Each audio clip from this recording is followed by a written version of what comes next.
Yes, hello, we're back.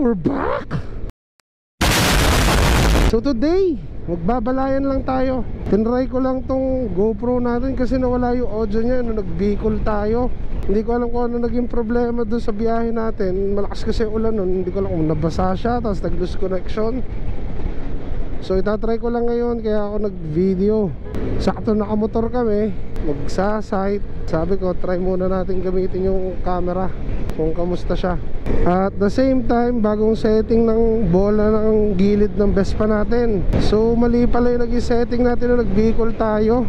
Ngayon, ginitna ko lang yung bola.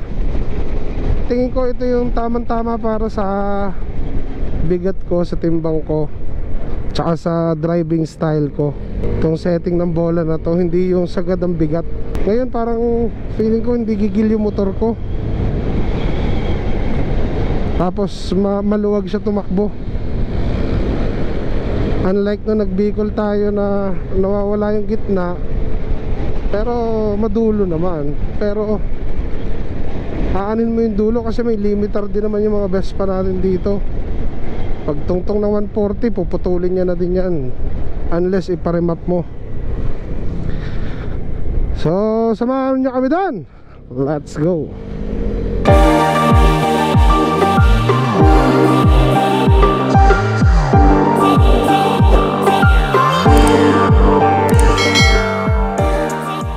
Tas bakbak.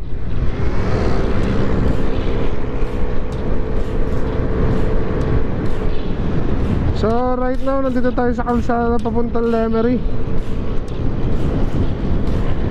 Kasama natin yung Primavera, kasama natin sa Bicol.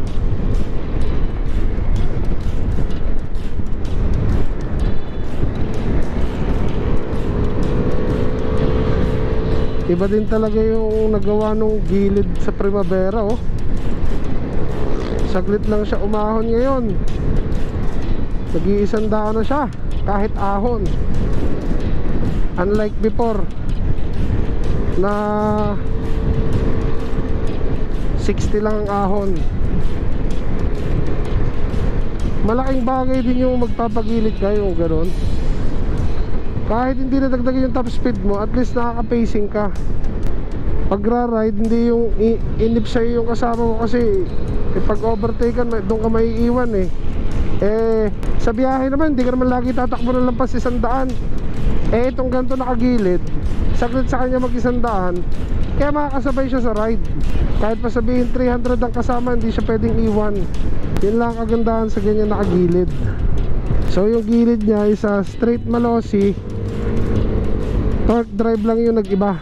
Speed Evo ang gamit niyang torque drive. Same yan nung sa atin. Straight Malossi, torque drive, Speed Evo. Hindi ko alam kung ba't mas gusto nila yung Speed Evo eh. Ba't nga nila gusto Speed Evo?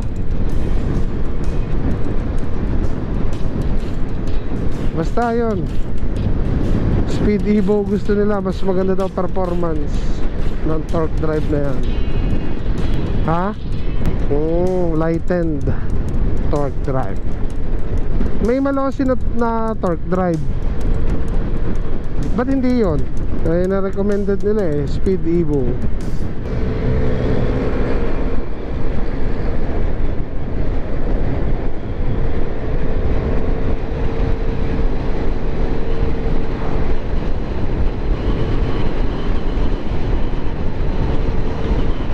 So right now, pakalaka na tayo.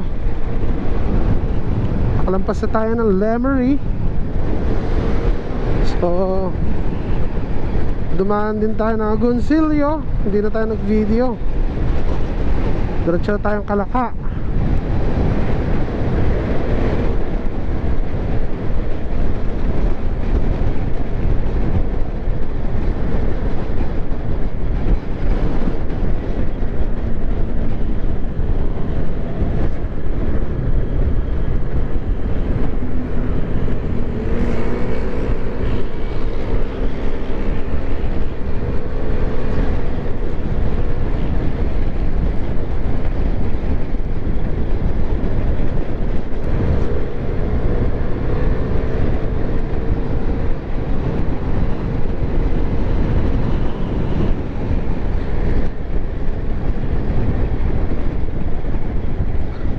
Sa popping of police. Walk, walk.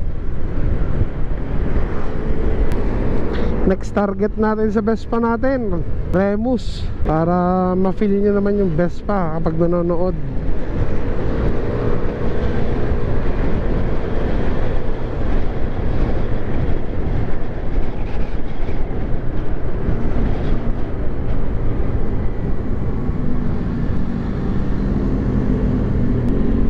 Bira-bira, kaliwa.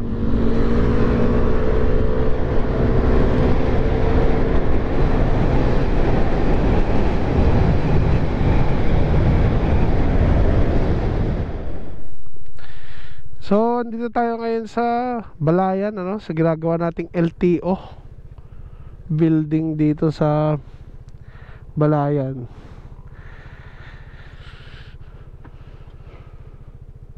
So siguro ilang buwan na lang to, tapos na to. Hindi na tayo nakapag-video kanina kasi sobrang init. Hindi din namin alam ba't kami nagmotor kahit mainit.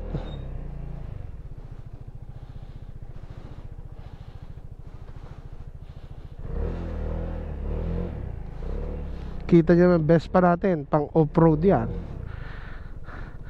Kahit tubuhan o damuhan, baliwala yan dito.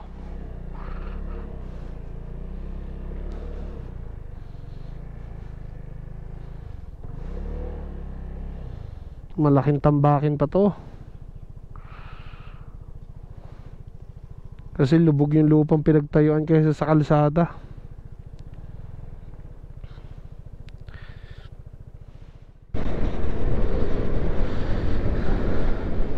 So right now pauwi na tayo, no? Short video lang yung ginawa natin.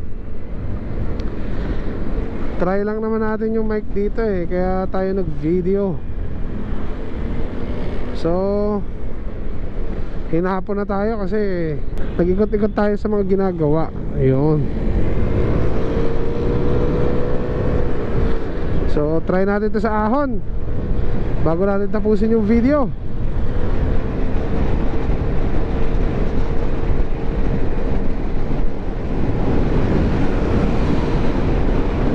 Ha? Naku, bitin. Bitin po, bitin.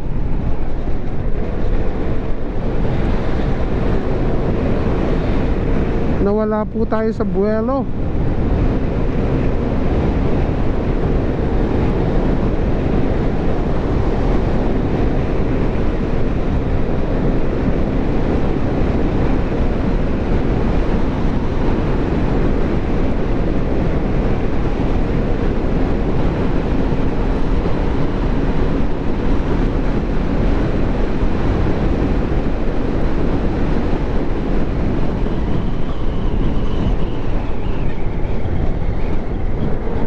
Nawala tayo sa buwelo doon.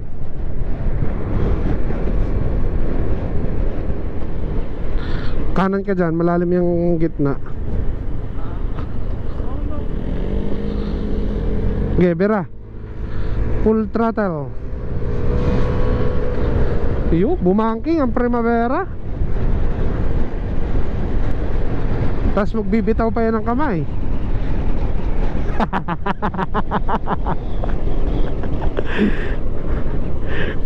Tumakbo. Okay, batbak. Ubusin natin yan.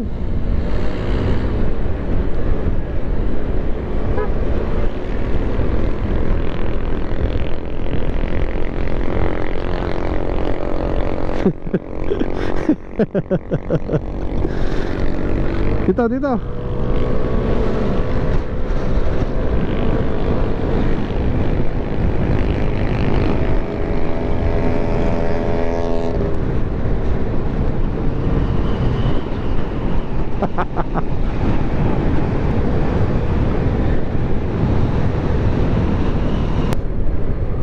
Dali, kurbahan mo ako. Kanan ka. Oho, bumangking.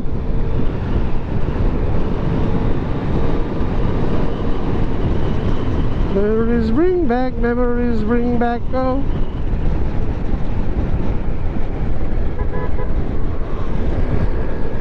Alright, full throttle.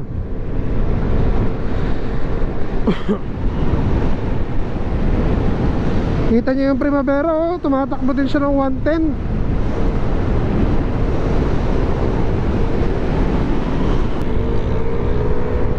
Full throttle, full throttle. Talaga namang ipinlex pa ng kasama natin yung ilaw niya.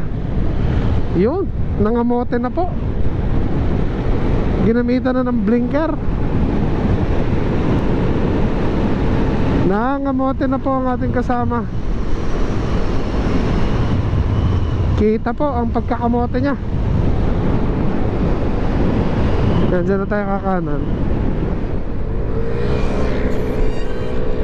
So dito ko na siguro tatapusin yung vlog natin, ano?